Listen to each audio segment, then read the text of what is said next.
Hello, everyone. Oof, I'm very nervous.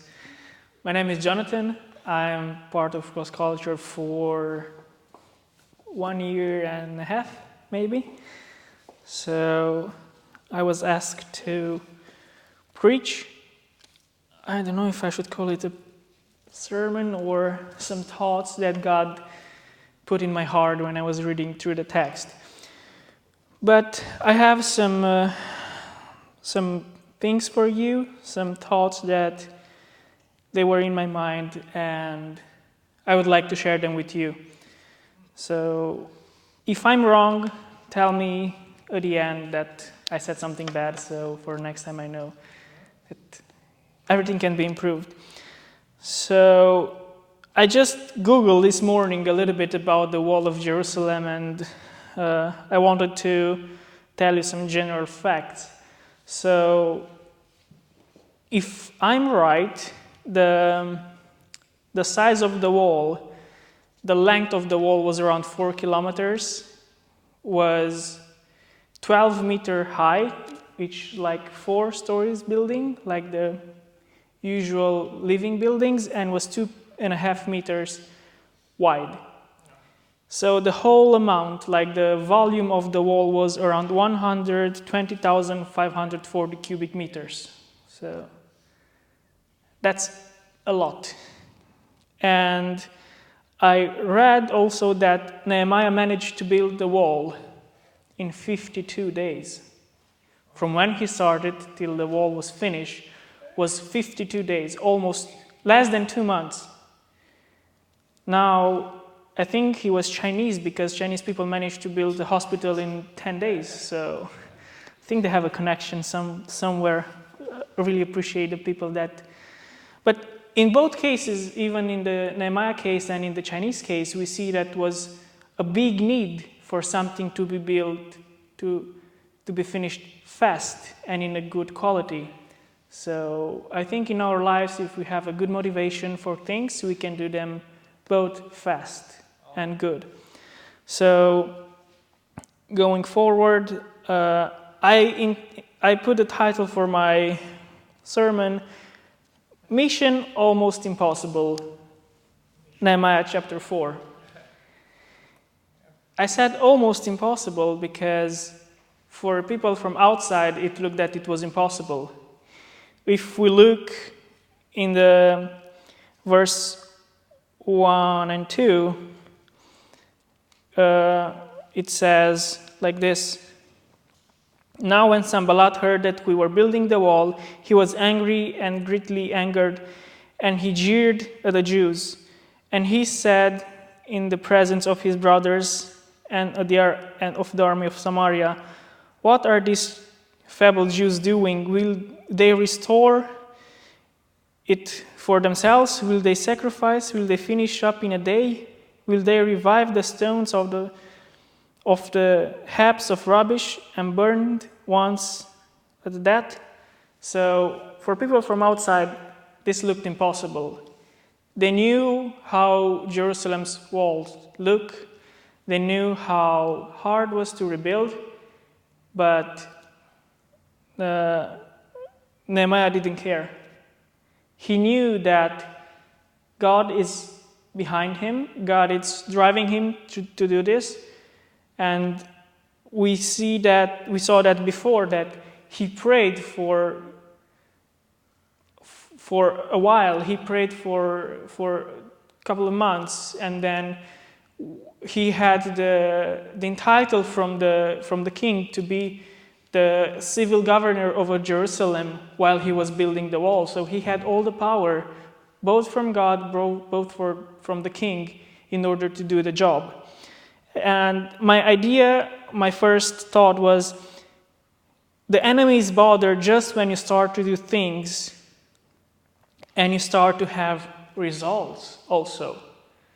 You know, they were not bothered at the beginning too much because Nehemiah came. Maybe other people came with the idea to build a wall, but when they saw that the wall started to get shape and starts to go bigger and bigger, and the people feel protected, and people started to, like we will read forward, they start to have a hard for work.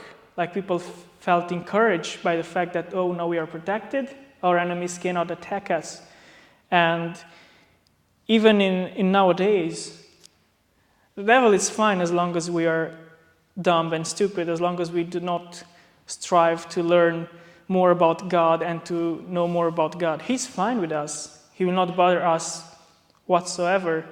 But when we are going to know more and more about God, he starts to send in our lives stumble stones, things that are taking our attention from God and from our idea to know more and more about God.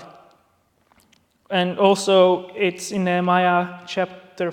Almost everything is going to be from chapter 4, verse 6 and 8. So we built a wall, and the entire wall was joined together up to half of its height, for the people had a mind of work. Now it happened when Sanballat, Tobiah, and Arabs, the Ammonites and the Ashdodites heard that the walls of Jerusalem were being restored and the gaps were beginning to be closed, that they became very angry. They became very angry because they knew the people are not vulnerable anymore. The devil becomes angry when he realizes that once we are closer to God, we are not so vulnerable to his temptations, and he becomes very angry. The second thing, I just read it in verse 7, devil brings together Tobiah managed, and this idea of going against the Jews brought together all the people around them. Even they were enemies, they were not liking each other. Tobiah, the Arabs, the Ammonites, the Ashdodites, these people were not friends together, I don't think so. They were from so different places. Also, the devil nowadays, he brings against us all our enemies, that they're enemies within each other. You see, when Jesus was crucified, the Romans and the Jews, they were hating each other, but they were together in this idea of getting rid of Jesus. So devil managed to bring them together. The Pilate and Herod, they were together. They wanted to get rid of Jesus. Pilate said, "It's not my fault. Take him to Herod." Herod said, devil brings people together just in order to hit us hard, to try to intimidate us in order to give up on our plans. Another thing, we have a good news in all of this thing with the enemies and how they group up together. And the good news is our enemy is limited in power by God. Our enemies are limited in power, and we can see that in Nehemiah chapter 4, verse 15. And it happened when our enemies heard that it was known to us, and the God has brought their plot to nothing, that all of us return to the wall, everyone to his work. So the enemies could do just as much as God let them do, and God ruined their plan. Also, we can read in Job, in chapter 1 and in chapter 2. In Job chapter 1, it says like this, "And the Lord said to Satan, Behold, all that he has is yours, is in your power, only do not lay a hand on his person. So Satan went out from the presence of the Lord." And we know onwards that Satan took almost all the family beside his wife, all of his Job family, kids, servants, animals, everything that Job had. He done as much as God let him do. And also onwards in chapter 2, "And the Lord said to Satan, Behold, he is in your hand, but spare his life." and Satan gave him disease. He was so bad that the dogs were licking his wounds, and he was laying in muck just in order to be comforted for his pain. Satan, through his servants, he cannot do more than God lets him do to us. He's limited. He wants to do more. And we are also we have a big influence on how much Satan can work in our lives. If we do nothing, if we fall asleep, we give him opportunities to work in our lives. Another important thing that we learn from Nehemiah, it's the importance of prayer.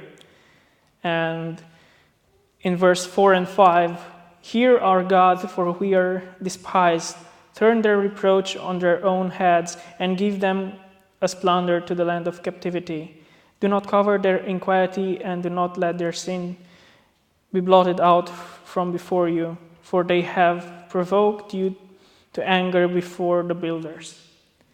So we see Nehemiah in every case. We see him in chapter 1 when he's hearing the news. He's starting to pray and fast for Jerusalem in order to get an answer from God. Then when the king noticed that something is wrong with Nehemiah and asked Nehemiah, "What do you want, Nehemiah? What do you ask from me?" It said in Nehemiah that, "I prayed," and then he talked with the king. Before he took a major decision, he prayed.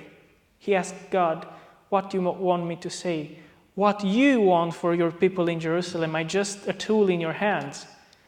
Many times I don't understand many times that I'm just a tool in God's hand, and I'm asking God to do what I think is good to do, but not all the time it's right.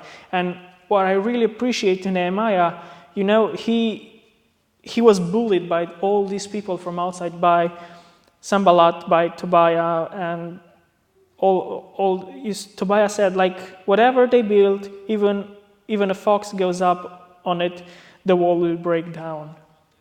So they started to make jokes. But Nehemiah keeps himself together and starts to pray. And he knows that God will revenge him. God will give at the right moment the right answer. And then later on, in verse 15, we hear that all the plans that these people plotted against Nehemiah, they were ruined. So God answered his prayers. Then another thing is the awakening, the moment when you decide you need to do something with your life. Because if you don't have this moment, it doesn't matter if you have a turned down wall or a half-built wall. If you didn't have that moment, if Nehemiah wouldn't heard the words from his brother that Jerusalem is in a very, very bad situation, he would never thought to do something about Jerusalem. He was in a very high position. His room was all the time warm. He was BFF king. He and the king, they were all the time together because the king needed him. And the queen was also very... she knew also that Nehemiah has a big role in the kingdom in order to protect her husband and so on. So you need a moment. Everyone needs a moment in his life when he realized that I'm not good, what I'm doing is not enough. I need Jesus in my life. It's a moment when you decide that you're powerless and the only person and the only thing in this universe that can fulfill you and that can give you purpose to your life, it's God. And we see that God gave another purpose to Nehemiah's life. Make him governor, make him to rule over people, make him like a smaller king. He was ruling over the people of Jerusalem. And also, after this awakening, you need to start to build. You need to start to separate from the world. The wall was very important because it was a physical barrier between Jerusalem and the rest of the world. Sometimes we need a physical or a psychological barrier between our mind, ourselves, and the rest of the world. Sometimes we have to stop going in different places. We have to stop going in the presence of people that bring negativity and sin in our lives. And if we are not doing that, then the moment of starting it's useless. Or moments when we need to stop whatever we are doing in order to start build. First, I'm not saying that we have to build a wall of separation from the other people so we don't let people in our lives. No, we have to don't let the sin in our lives. And if people are bringing sin in our lives, then we have to see how we can manage in order to be a light and to be a proof for that people that God works in our life. And we have examples in the Bible when people needed to stop, like David. When his people were outside in the war fighting, he was home, and then he felt in sin, and he needed that moment when Nathan came to him and explained him that through a story that he's not good. Then we have Samson. He needed to be blind in order to understand God's plan with him. He was fooled by a woman, and then he needed a separation, and God separated him from this world, taking his side. Maybe God is doing things in our lives that we don't understand, but He's trying to cut our connections with the rest of the world in order for us to draw closer to Him. So we should be open-minded for what God has planned to us. And in the moment when we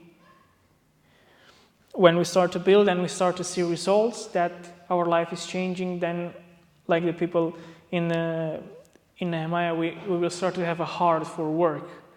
We will be more willing to do this work in order to draw closer to God. Another thing is the work with its challenges. It's a hard work. Just to remember that they had to move 125,000 something cubic meters of dirt and rocks without any cranes, without any machines, everything done by hand. And also they were supposed to feed their families, to protect the wall, to take care of the animals, take care of the crops. Everything, it was a very, very hard work. Jesus didn't say that it's going to be very simple for us if you start to follow Him.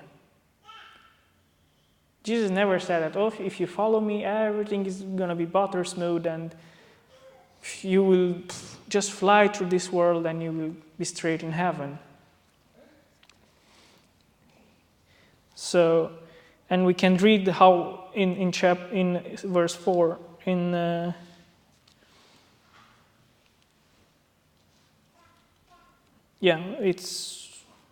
have the wrong. And then about the work, we have to do whatever is needed. Maybe I feel sometimes that I do too much in this church. Maybe other people feel that they are doing too much, or why is just me the person that is doing things and the others are just coming and consuming my product, either if it's singing worship or doing fika or preaching. Some people feel they're maybe overdo things in church. But some people have a calling for this. Some people are called to work.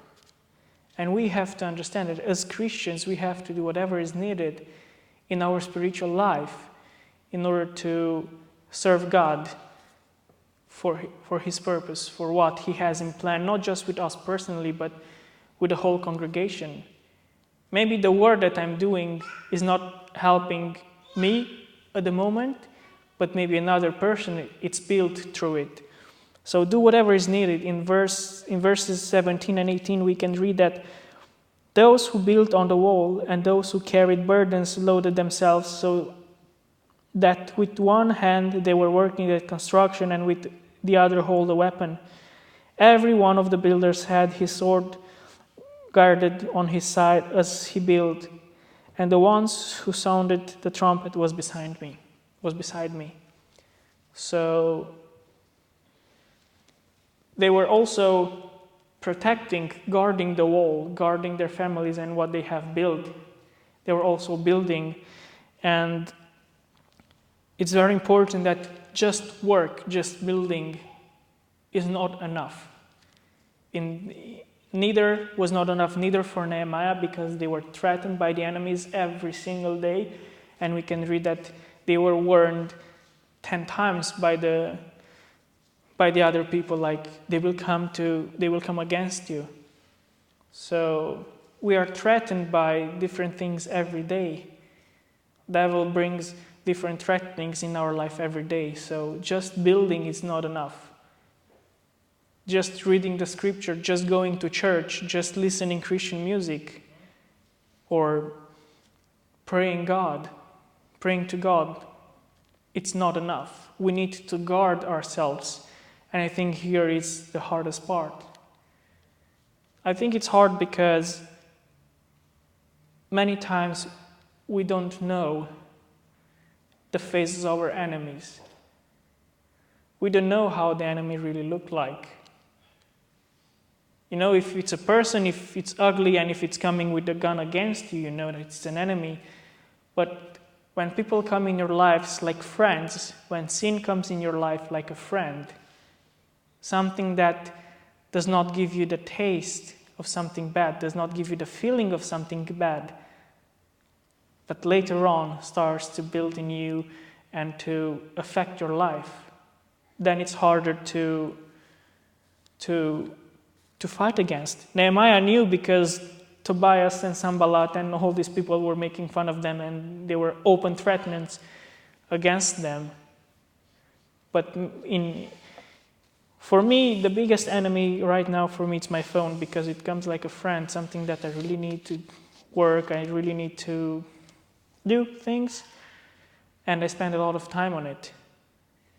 And it's very hard to give up, because you put the phone aside and then I just want to see what if my mother called me? What if I got a text message from work? And then you start to swipe, and 2 hours later you are still swiping. Many times Ruth is knocking on the toilet door. Come on, get out, you're there for 15 minutes. Okay, soon. Last night I wanted to go to sleep 10 o'clock, and I said, Ruth, come, let's watch an episode of a series, and then I'll come to sleep with you. And she was like, okay. And I waited for her, and when I realized that it's time for me to go to bed, it was 1 o'clock. So I didn't realize I was just swiping and changing from YouTube to Facebook and back and forward, and just this clip and this news and that thing and coronavirus and Trump and Romania and Sweden, and it was 1 o'clock. It was 3 hours of doing nothing, just swiping. And you don't swipe for you, you swipe for other people that make a big chunk of money out of it. So sometimes the enemy is very friendly. So we have to be aware. We have to be open, and we have to realize that the change is not easy. Another thing that we learn from Nehemiah is giving help wherever is needed. And it said in verse 19, then I said to the nobles, to the rulers, and to the rest of the people, the work is great and extensive, and we are separated far from one another on the wall. Wherever you hear the sound of the trumpet, rally to us there. Our God will fight for us. we learn that we have to give help to each other. And what I learned the most is that we need to cry out for help to other people. It's whenever you hear the sound of trumpet, rally to us there. Our God will fight for us. Even though God is doing all the fighting, even though God is fighting for us, we still need to be supportive to each other. We still need to be there for our brothers and sisters that are in need, praying for them, just listening to other people. I really need good listeners in my life because I talk a lot. And sometimes Ruth is sick of me talking, so I need to go to talk with other people. And I'm very lucky that some people are good listeners and they can listen to me talking and just saying a lot of things that make no sense. But the simple fact that someone is there for me to listen can make a big difference in my life. Sometimes I'm the one who listens, not so often. But maybe I should do it more. One more thing that we learn is no break, no vacation. No semester in Spain, no vacation in in Thailand, where most of the Swedish people go to relax. No break, no vacation. And we can read that in verse 22. At the same time, I also said to the people, let each man and his servant stay at the night in Jerusalem, that they may be our guard by night and working party by day. So neither I, my brethren, my servants, nor the men of the guard who followed me took off our clothes, except that everyone took themselves off for washing. So they were washing. They didn't stay for 52 days without touching the water. So that's good. But they make this choice to protect, to guard the wall by night, not to go home to their families, to their wives for a while, understanding that after this job is done, when this wall is built, we will be protected. Then we will have the time, then it's going to be a good time for us to go home and spend time with our wives or like with our kids. Our hard times in our lives when we have to be separated or we have to make sacrifices. But we have to look into the future, to look what this small sacrifice, what are the good things that they're brought in our lives later on. I sacrifice now, days, weeks, months, but how it will look later on. Am I willing to sacrifice a little bit here and gain more at the end?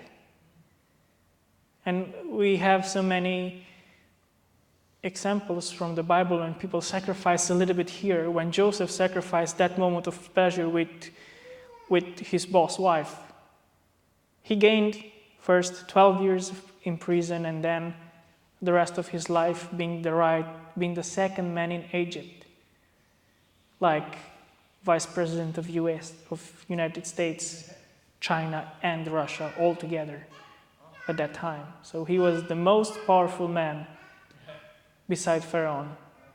And I bet that if he would say to Pharaoh, no, boss, this is not good. We shouldn't do it this way. We should have done it that way. Pharaoh would have listened to Joseph because he was chosen by God. And everybody was listening to Joseph. So a little sacrifice now can give you a big reward later on.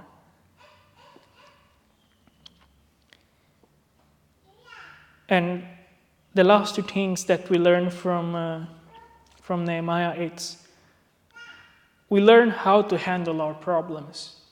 We learn what to do with our problems in our lives because we saw that enemies' problems, people bullying us or like bullying people who believe in God and I was bullied through whole of my school because I was a Christian one. I was not cursing. I was not going to parties that my colleagues were going. Everyone was making fun of me.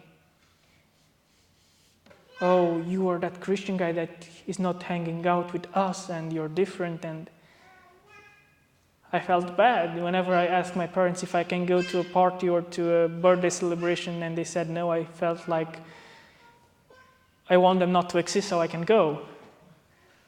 But it was very hard to understand at the time that these things will not bring any plus, any value to my life. It's just a time when you have fun. But if you sacrifice and if you learn now what real fun is, then you can have it later on. And later on, I learned that I can go in 5 summer camps in one summer when all my colleagues were playing CSGO on computer home. And my whole summer, many times they were building houses around our house and I came like, oh, this is our street? It was not here when I left, but I left 1.5 months ago. So later on, when I was old enough, my parents let me go in a Christian environment to hang out with kids. So I was just making one calculation how many summer camps, and I have more summer camps that some kids have in all of their life in 5 or 6 years. So, first of all, we learn to handle our problems. And one thing that we have to do is we have to take attitude. We have to decide to do something. And we see this in verses 10 and 13. Then Judah said, the strength of the laborers is failing, and there is so much rubbish that we are not able to build the wall.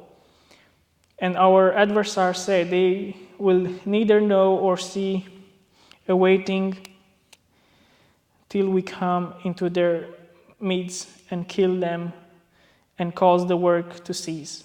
So it was when the Jews who dwelled near them came, and they told us 10 times, from whatever place you turn, they will be upon us. Therefore, I positioned men behind the lower parts of the wall at the openings, and I set the people according to their families with their swords, their spears, and their bows.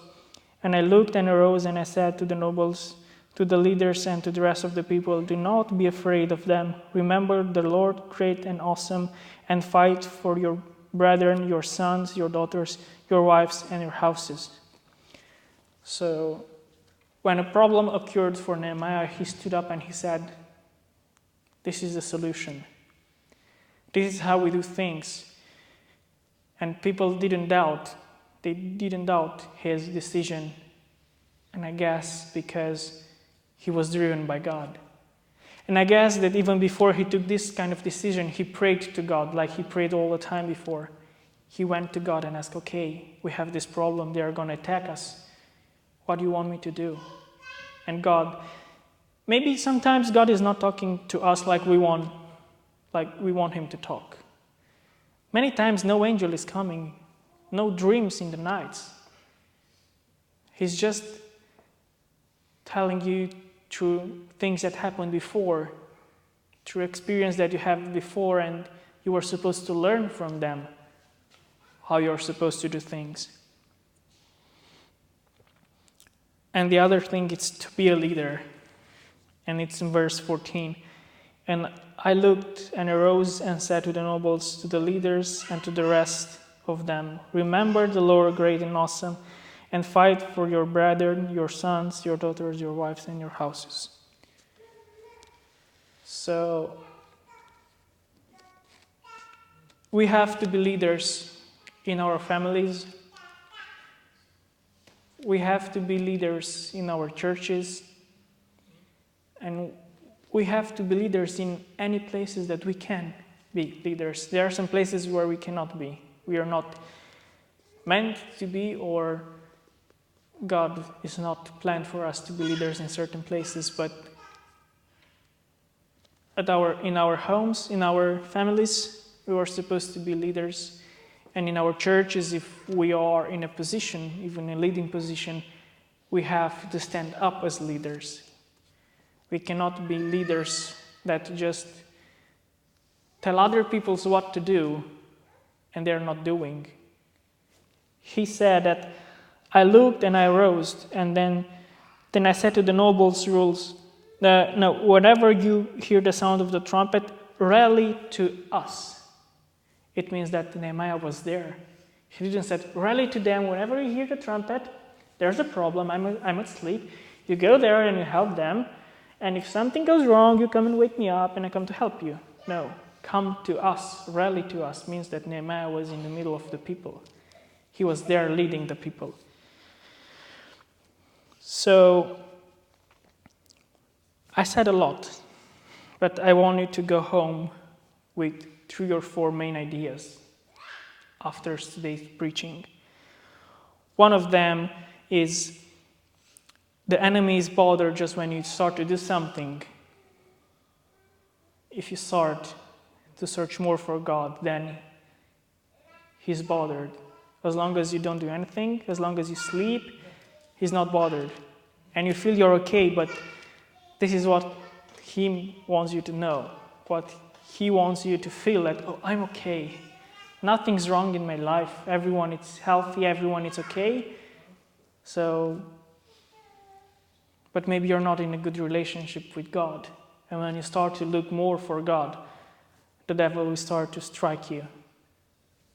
So, when you have rough times in your life, it's not all the time a bad sign. It's not all the time a sign that you're wrong.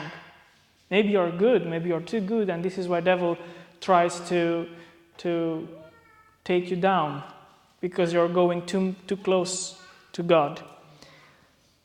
Another thing is he's limited. He cannot do more than God lets him do. So it's also in the Bible that wherever comes upon us is measured according to what we can bear and what we can handle. God will never put on our shoulders a too high burden. So we are equipped to face the challenges and to face all the problems that are coming in our lives. Prayer is very important. Whatever you do, wherever you go, pray. You don't need to write a master thesis to tell God what you need. Just tell him in very simple words. I need you to protect me while I'm going to work. I'm driving through Stockholm 2 hours every day to work. Protect me, there are so many crashes.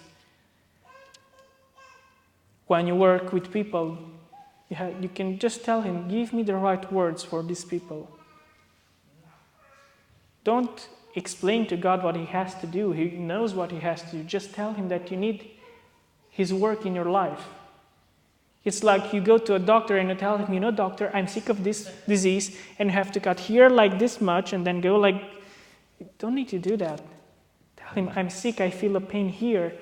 And the doctor will look at you and will know if you have to be cut or not.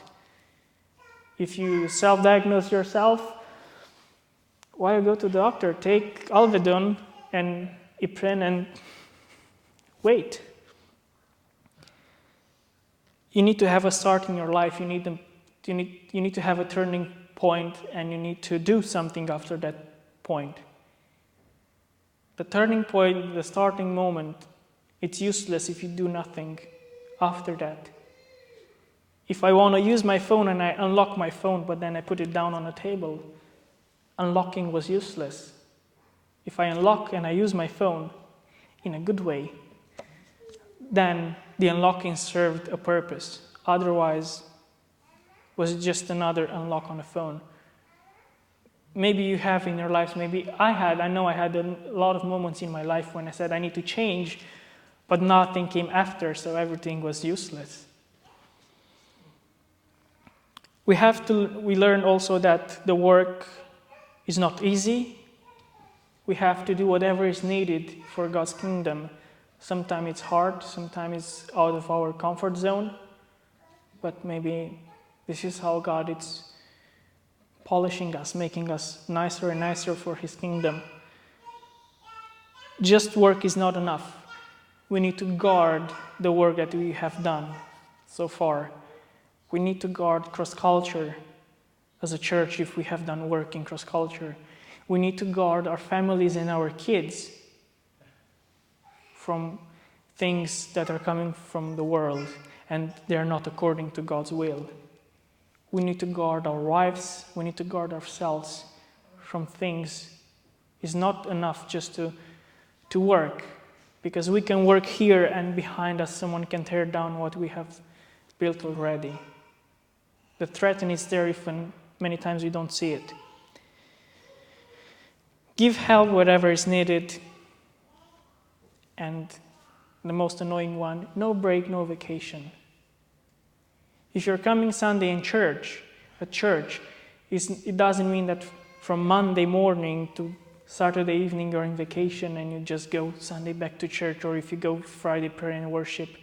It doesn't mean that in between you're in vacation and you could do whatever you like. The enemy is still there and the threat is still there.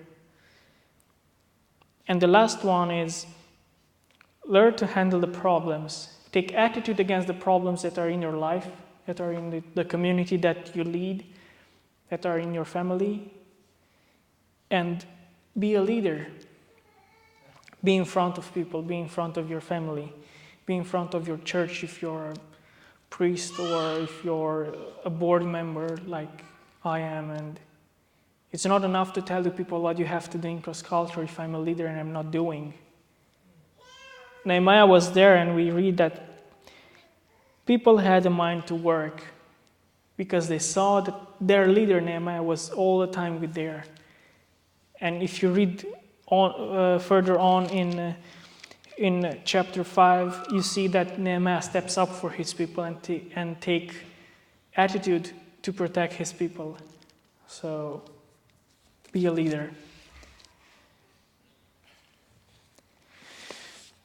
I want to pray and I'll end my preach. God our Father, we are thankful for today. We are thankful that you have a plan with every one of us. We are praying that you will open our minds and our hearts to understand your will with us in this world. I'm praying that you will make good leaders in our families from us.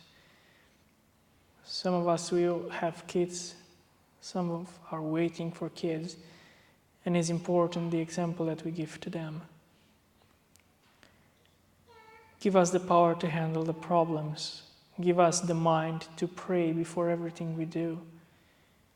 We don't have to pray 2 hours before we go to work just to protect us on the way to work, but we need to put you first in everything we do.